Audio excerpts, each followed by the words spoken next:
Eu sou Raíssa Romano e aqui você vai ouvir a fala de Raj Korpan, do Queer AI, com o tema Inteligência Artificial e Comunidades LGBT+, Viés e Equidade Algorítmica.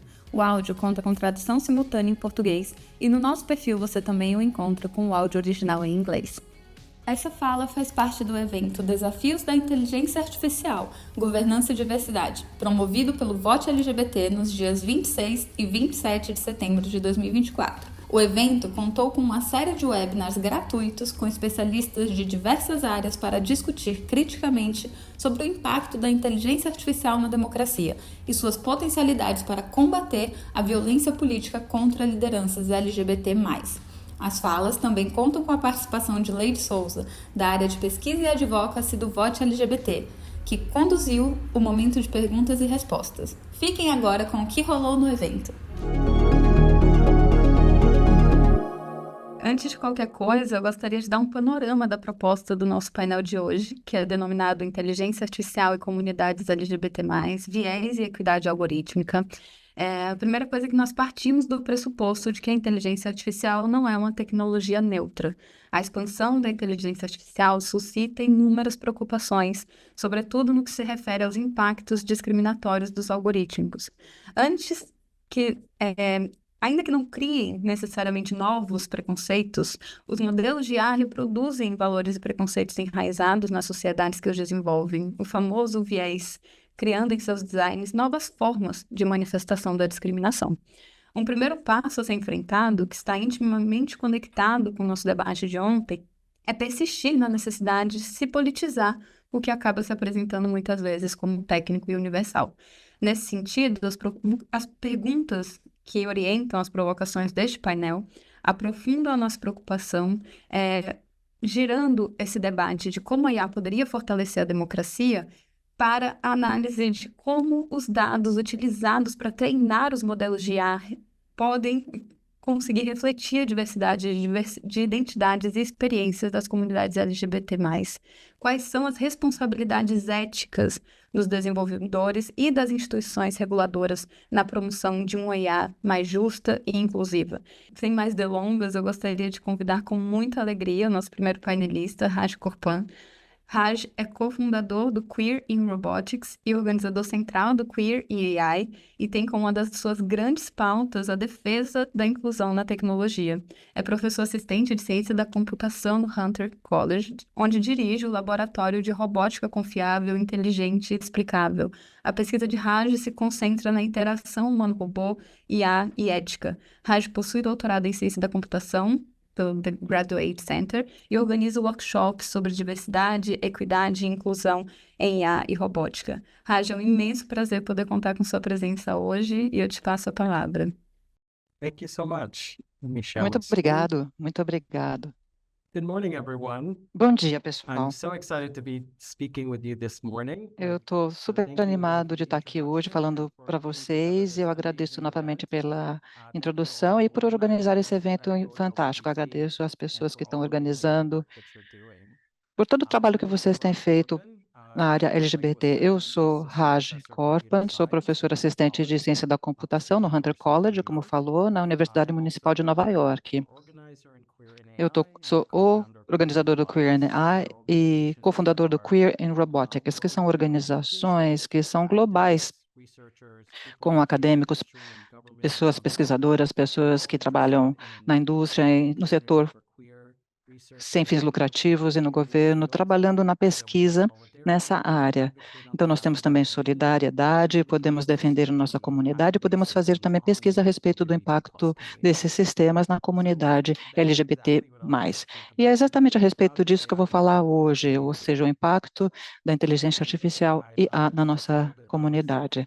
Falar um pouco sobre mim, eu sou um homem gay, moro na cidade de Nova York, sou casado com meu marido, e temos uma filha de 2 anos e meio.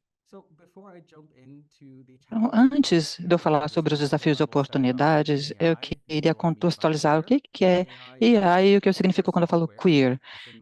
Inteligência artificial é um software de computador, modelos e algoritmos que simulam inteligência, muitas vezes baseados numa quantidade enorme de dados. Eles passam pela internet, pela mídia social, documentos, para desenvolver sistema queer, para mim, é a comunidade LGBT, que é mais, também chamada de minorias de gênero e minorias sexuais. E quais são os desafios, então, para a comunidade queer? Temos privacidade, má informação, viés, e temos também oportunidades de desenvolver sistemas que promovam maior equidade e inclusão usando tecnologias como o design participativo. As principais questões que eu vou abordar nessa apresentação são, primeiro, como garantir que os sistemas de IA reflitam as identidades LGBT+, e quais são as responsabilidades éticas que os desenvolvedores e instituições têm ao criar IA inclusiva. Então, antes de falar sobre isso, eu quero começar com o exemplo do ChatGPT. O ChatGPT é um grande modelo de linguagem que gera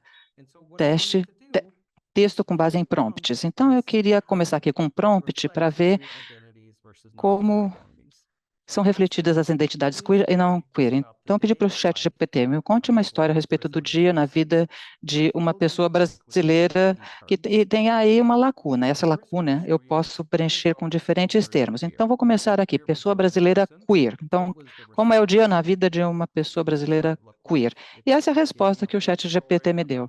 Então, toda uma narrativa de uma pessoa chamada João, um brasileiro queer que mora em São Paulo. Eu quero aqui destacar onde essa narrativa se tem uma intersecção com a identidade queer dessa pessoa. Eu vou destacar aqui partes do texto, eu não vou ler tudo, só alguns trechos. Começando ali no começo, dizendo que a vida do João é uma em que ele tem que navegar contrastes, celebração, cautela, alegria e luta, comunidade e isolamento. O João tem uma bandeira do arco-íris no seu terraço, que é um símbolo de orgulho, mas também o lembra que tem que ter cuidado em alguns lugares, e também que ele trabalha num lugar inclusivo e que as pessoas conhecem os seus pronomes, mas que o João sofre às vezes violência quando está no metrô, que no almoço ele almoça com amigos, alguns queers, alguns aliados, e fala sobre as dificuldades na comunidade LGBTQ no Brasil e o aumento da violência contra a comunidade. E depois ele vai a um centro de suporte, onde ele é voluntário. Depois o João vai para o clube, um lugar onde eles pode existir sem medo de julgamento, e no caminho para casa pensa sobre as realidades de ser queer no Brasil, que é um país onde tem grandes manifestações de orgulho, mas também muito discriminação. E quando está quase dormindo, pensa sobre o futuro das pessoas queer no Brasil. Então, essa é a vida do João. Ele pensa sempre sobre a sua identidade nesse contexto. Agora, contrastar isso, então, quando eu começo a colocar a palavra straight, hétero, uma vez mais, então, o ChatGPT me dá uma narrativa do João, em São Paulo, e como é o dia do João. Então, desde a hora que ele acorda até a hora que ele vai dormir. E eu quero mostrar aqui as referências que você tem aqui, a sexualidade dessa pessoa, João. Tem uma frase aqui que fala, João é um cara comum, hétero, 30 e poucos anos, navegando sua vida em uma das maiores cidades do mundo. Aí depois menciona que ele tem uma namorada, Mariana, não necessariamente significa que ele tenha que ter uma namorada por ser hétero, e depois fala aqui que talvez eles queiram começar uma família. Não são só as pessoas hétero que têm família, não é? Mas aqui eles estão mencionando. Então, comparativamente, aqui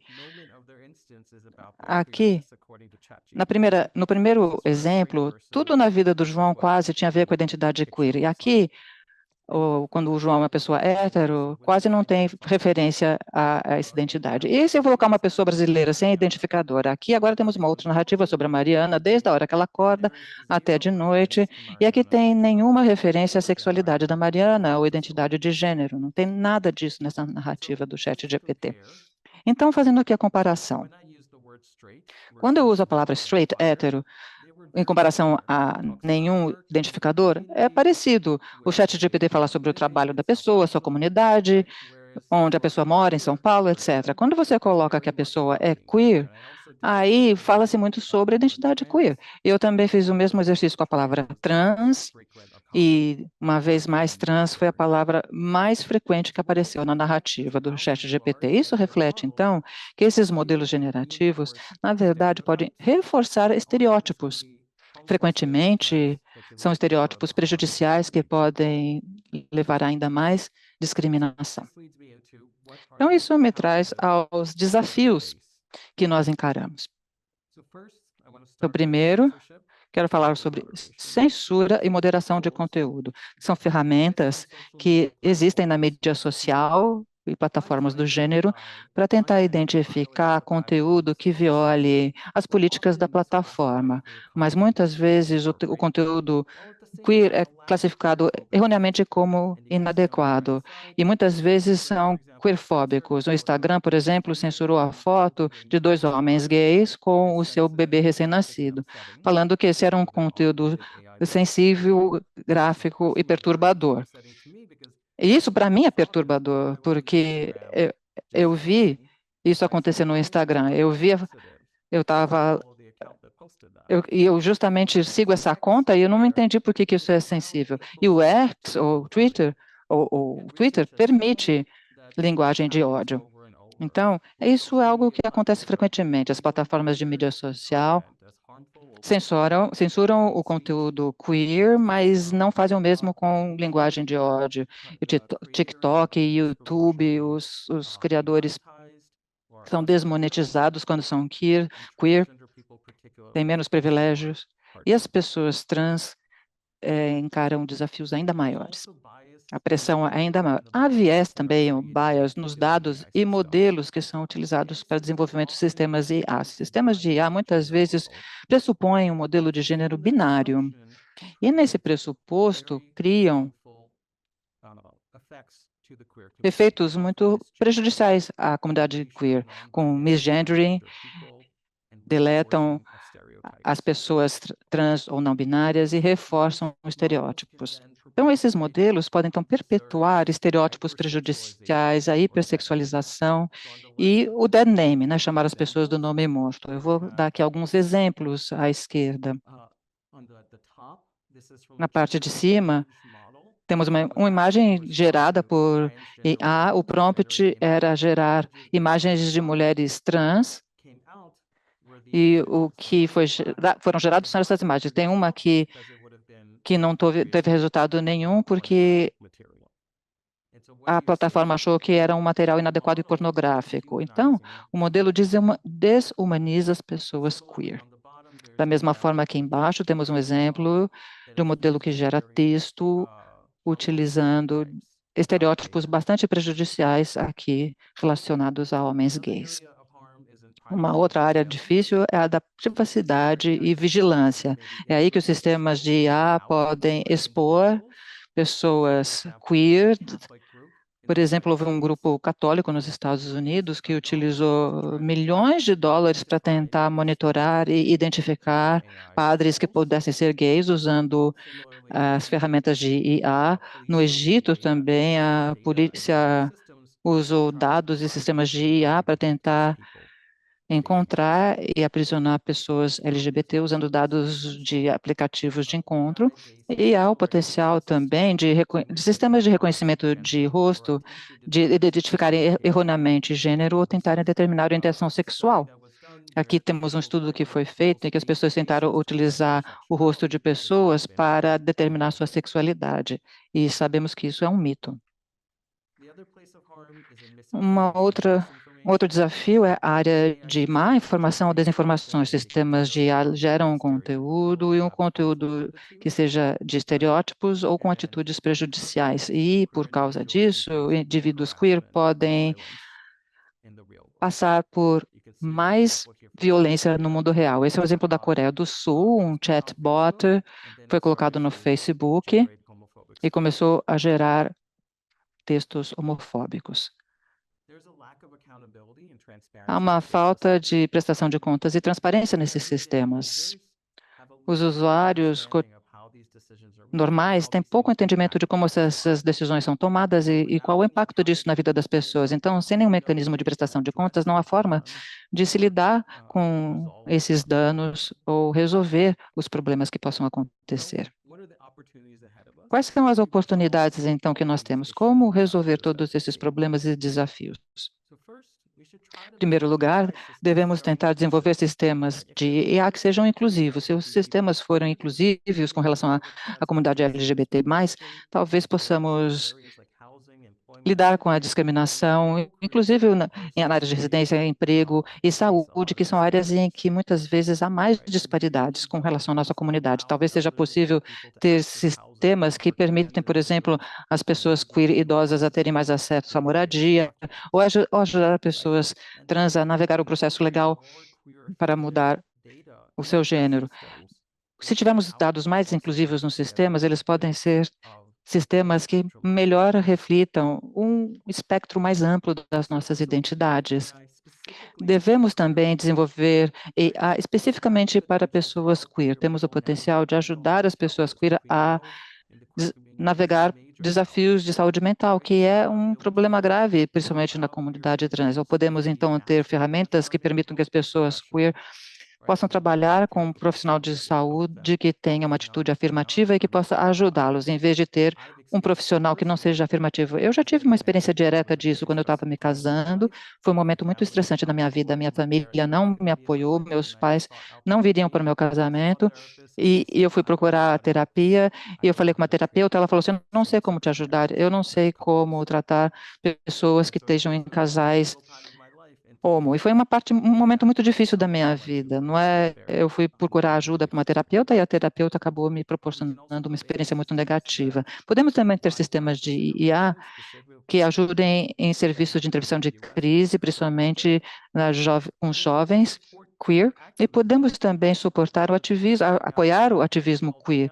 O MIT está fazendo uma ferramenta para ajudar as pessoas a praticarem diálogo, para aprenderem a como defender a comunidade queer.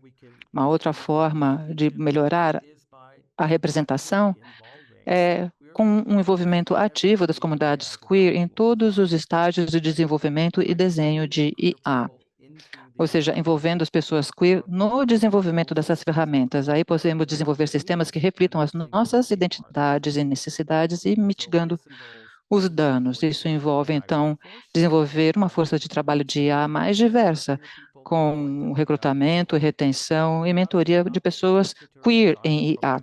E tendo também abordagens de desenho participativo, em que você pede para a comunidade dizer quais são as suas necessidades, seus pontos de vista e como podemos desenvolver sistemas que reflitam isso. Queer in AI, baseada nessa ideia de desenho participativo, temos feito esse trabalho de tentar desenvolver uma força de trabalho mais diversa com programas de mentoria e de apoio a essas pessoas. Outra oportunidade é a auditoria de viés, que seriam auditorias independentes, regulares, lideradas pela comunidade, investigando os modelos e algoritmos de IA para ver o impacto deles na comunidade queer. Então, as auditorias precisam ser transparentes e levar a ações corretivas para superar uma representação. Sistemas de IA também devem detectar e dar alertas com a má informação e também removendo a desinformação e linguagem de ódio. Temos também que permitir que as pessoas controlem sua visibilidade online, porque sabemos que as pessoas queer online passam por mais violência ainda. Então, temos que poder decidir qual é o nível de visibilidade nós queremos. Temos que promover mais privacidade e proteção de privacidade, principalmente para pessoas queer, por causa da natureza da nossa identidade, porque há locais em que não temos proteção.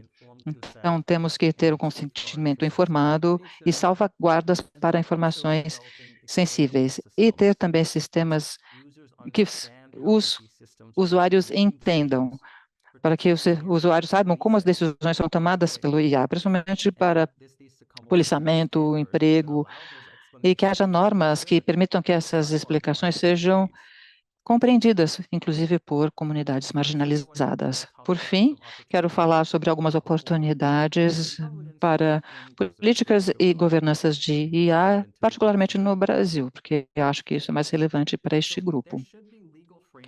Nós precisamos ter um marco jurídico para que os desenvolvedores de IA, companhias de tecnologia e governos sejam responsabilizados pelas consequências dos sistemas de IA nas comunidades queer. Isso inclui, por exemplo, legislação que previna que IA seja utilizada de forma discriminatória, particularmente em emprego, saúde e moradia, e que IA não possa ser utilizada para a vigilância de políticos queer. Também temos que ter mecanismos de transparência, principalmente em serviços públicos, uma vez, por exemplo, agências de policiamento, processos políticos, etc.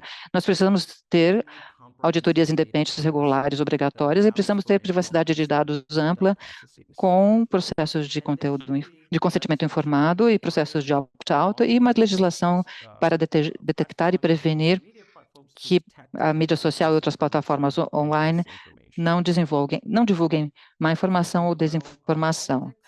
Na área da política,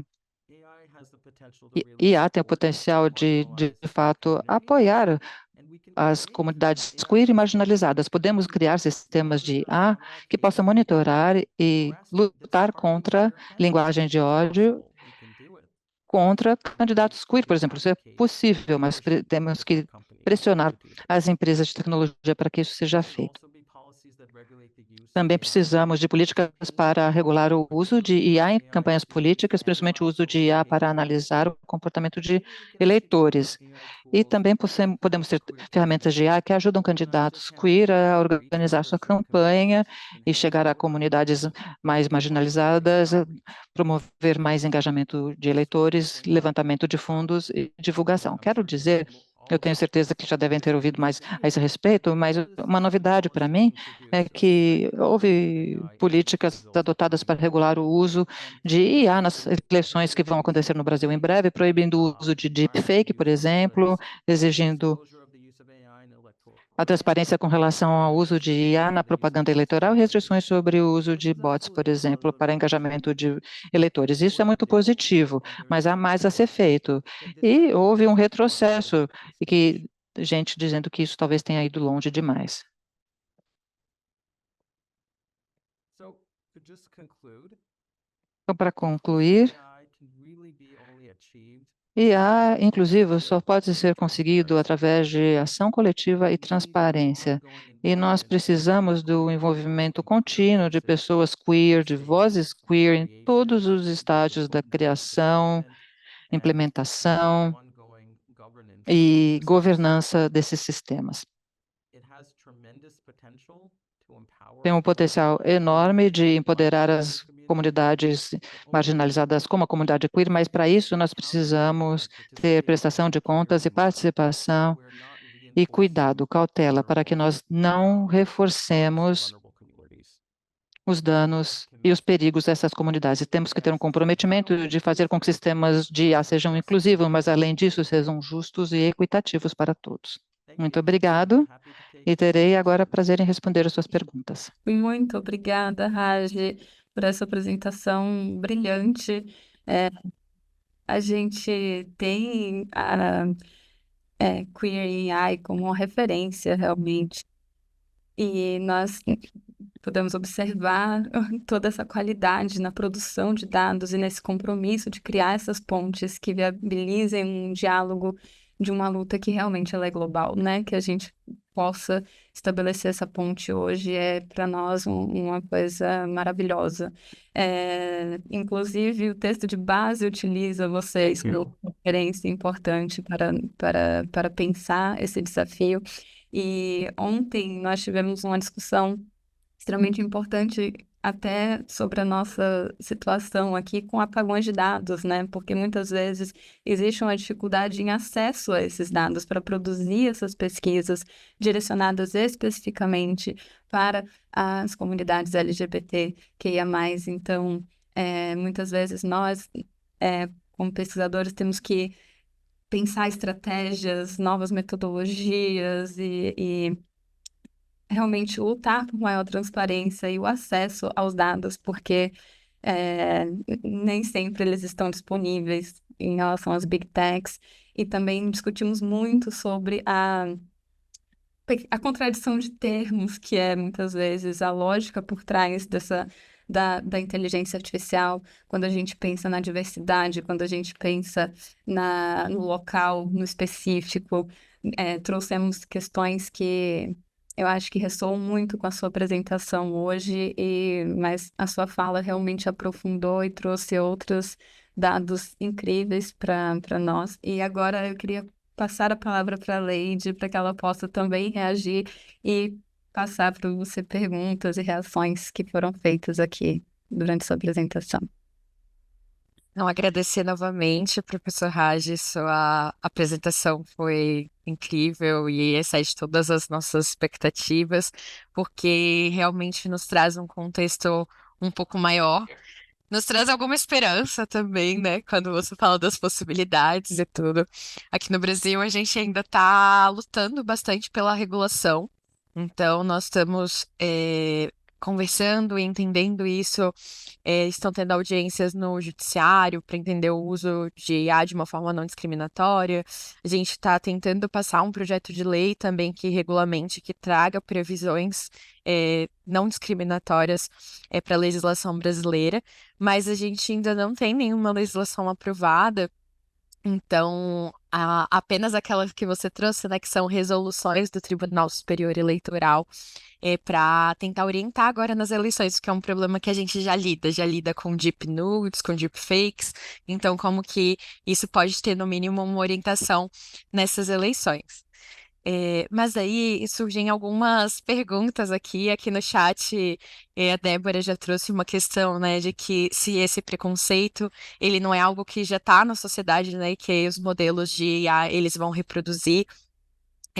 E aqui do nosso lado, a gente fica sempre pensando também, né, formas em que a gente possa moderar esse conteúdo, diminuir os ataques, os assédios, a violência política, principalmente para nós que trabalhamos com pessoas LGBT na política, queremos dar mais voz e mais espaço, estar em todos os espaços sem sofrer violência. Então, como que a gente pode usar usar a AI e usar as redes sociais, moderar de certa forma o conteúdo, porque também isso tudo é muito localizado, né? Ontem a gente estava conversando com a Fernanda Martins, do Internet Lab, o Tarcísio Silva, que é da Mozilla Foundation, e a gente estava conversando um pouco sobre o contexto, de como também nós, enquanto pessoas queer, a gente reinventa o vocabulário. A gente traz, às vezes, uma palavra que, pela intensidade, é identificada como um modelo de ódio, e, na verdade, a gente está reinventando palavras no Brasil, a palavra sapatão, a palavra vadia,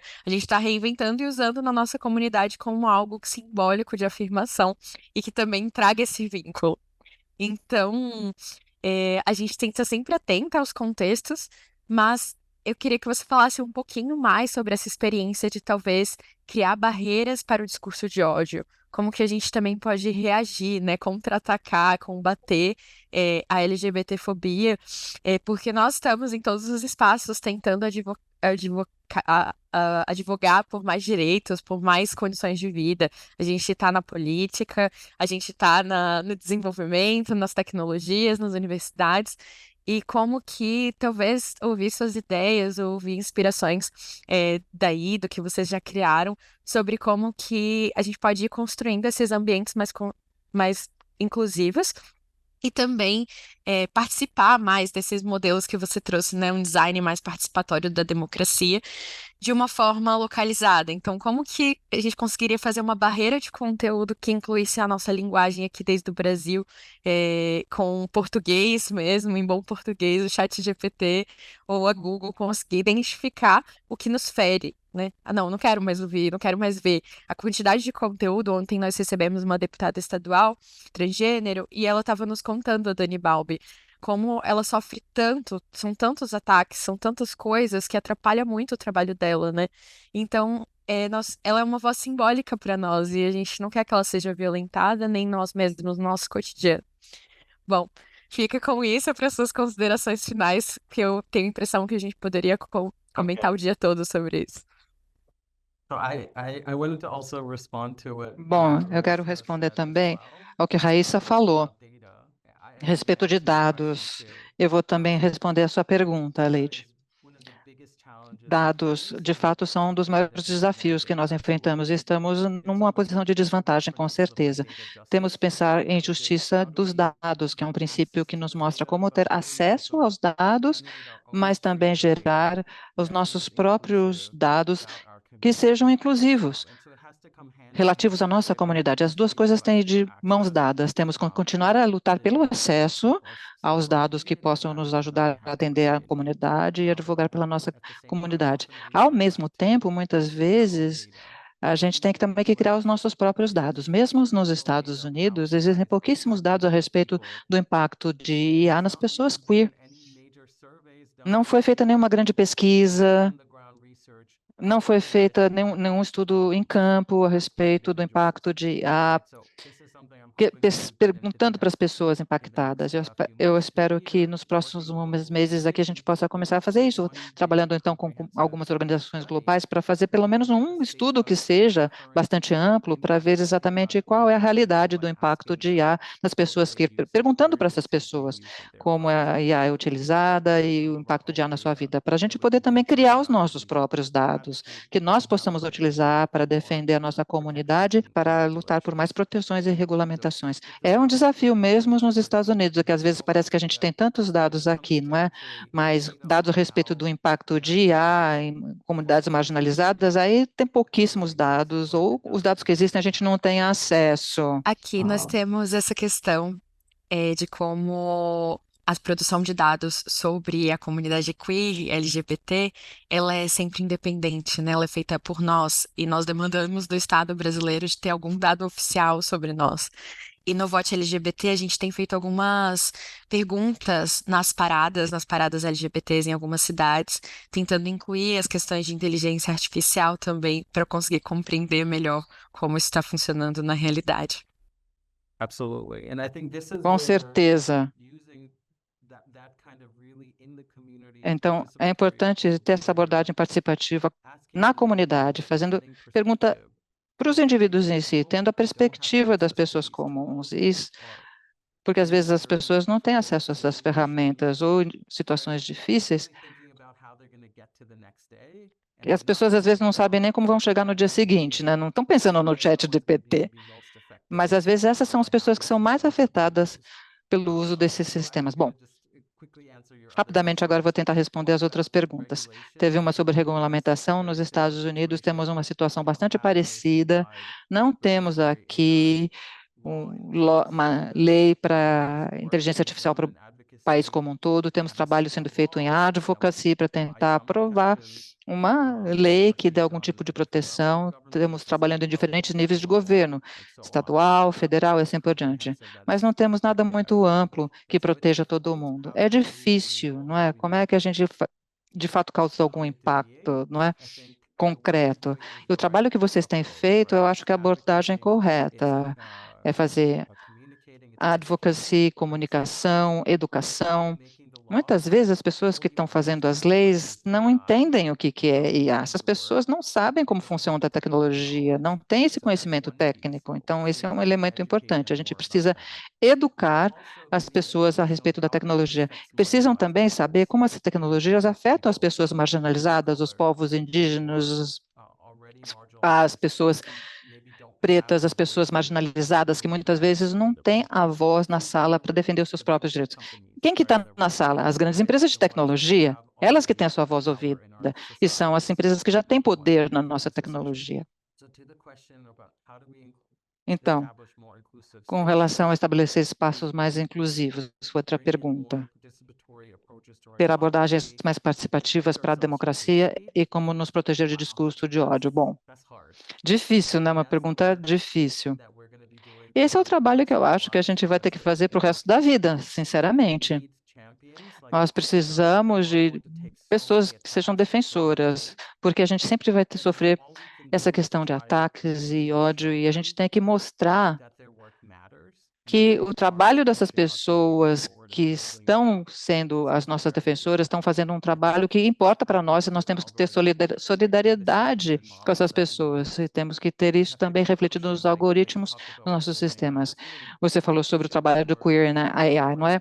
E nós estamos pressionando para que haja mais inclusão nas empresas, nas indústrias que estão desenvolvendo sistemas de IA, que estão implementando sistemas de IA também. Ou seja, a gente tem que desenvolver essas pessoas, esses profissionais, ter a mentoria para essas pessoas trabalharem nessa área.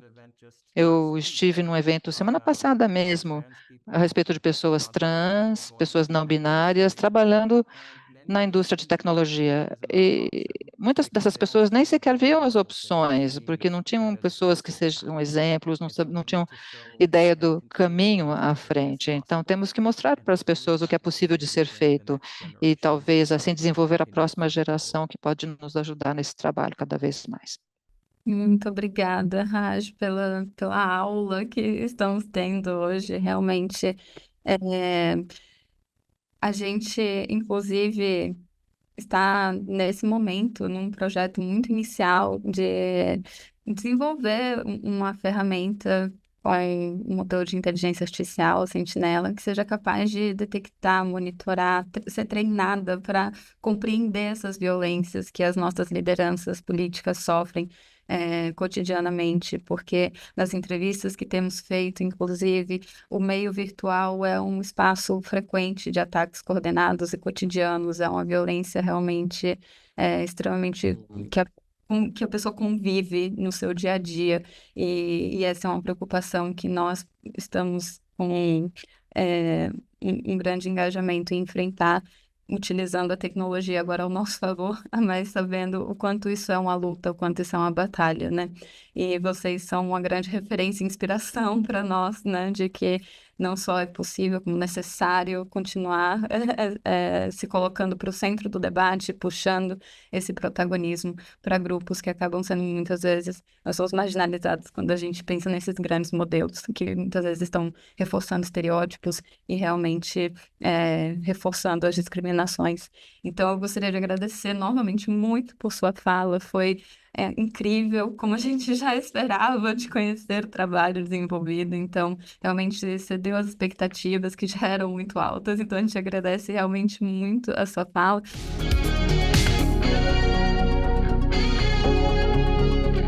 Espero que vocês tenham gostado da fala. Lembrando que você pode conferir os outros recortes do evento direto no nosso perfil aqui na plataforma.